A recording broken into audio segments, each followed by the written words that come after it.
400 अंमलदार, 4 DYSP तैनात. वाहतुकीत बदल. बीडच्या मोर्चासाठी पोलीस प्रशासनाची फिल्डिंग.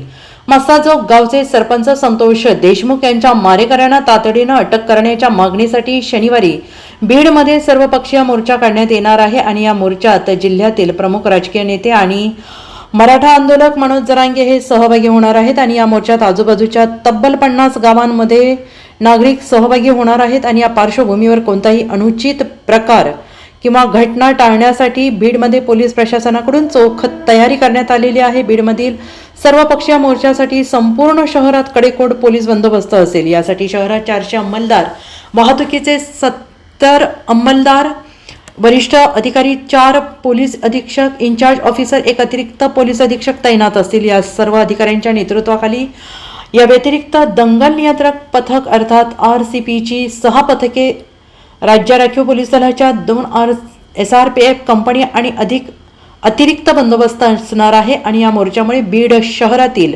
वाहतुकीतही बदल करण्यात आलेला आहे. ज्या मार्गावरून मोर्चा जाणार आहे तेथे विशेष खबरदारी बाळगण्यात येणार आहे. मोर्चा ज्या भागातून जाईल तेथील इमारतींवर नजर ठेवली जाणार आहे. या मोर्चात वाहनांना प्रवेश देऊ नये, पोलिसांना सहकार्य करावे असे आवाहन पोलीस दलाकडून मोर्चेकऱ्यांना करण्यात आल्याची माहिती अप्पर पोलीस अधीक्षक सचिन पांडकर यांनी दिली आहे. दरम्यान सरपंच संतोष देशमुख यांच्या हत्या प्रकरणाचा तपास CIDकडे वर्ग करण्यात आल्याने याबाबतची अधिक माहिती CIDच्या माध्यमातून दिली जाईल असे अप्पर पोलीस अधीक्षक सचिन पांडकर यांनी सांगितलं आहे. उद्याचा जो सर्वपक्षीय सर्वधर्मीय असा जो मोर्चा आहे त्या मोर्चाच्या अनुषंगाने आपण बीड शहर आणि पूर्ण जिल्ह्यामध्येच मोठ्या प्रमाणात बंदोबस्त लावलेला आहे. यामध्ये प्रामुख्याने आपण जिल्ह्यातून जवळपास 400 अंमलदार, त्याचप्रमाणे ट्रॅफिकचे 70 ते 80 अंमलदार, तसेच वरिष्ठ अधिकारी, यामध्ये 4 DYSP, त्याचप्रमाणे इन्चार्ज ऑफिसर्स आणि 1 ॲडिशनल SP असा बंदोबस्त लावलेला आहे. या व्यतिरिक्त RCPचे 6 प्लॅटून, तसेच 2 SRPFचे कंपनी. आपल्याकडे सध्या 1 SRPFची कंपनी आहे आणि 1ची आगाऊ आपण मागणी केलेली आहे. तसेच वाहतूक सुद्धा आपण वाहतुकीच्या मार्गामध्ये काही प्रमाणात बदल केलेला आहे आणि जो रूट आहे ज्याच्यावरून मोर्चा येणार आहे त्या रूटवरती देखील आपण प्रिकॉशन घेतलेली आहे.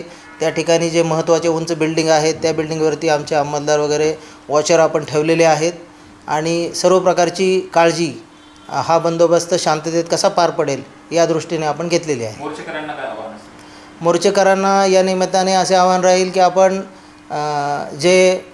आपला जो उद्देश आहे तो पार पाडण्यासाठी आपण सर्वतोपरी काळजी घ्यावी, तसेच पोलिसांना सहकार्य करावं, तसेच रूटमध्ये जे काही इतर वाहनं किंवा ते येऊ देऊ नयेत आणि जे समाजकंटक कुणी जर येण्याचा प्रयत्न करत असतील तर त्याची आगाऊ माहिती तात्काळ पोलिसांना द्यावी.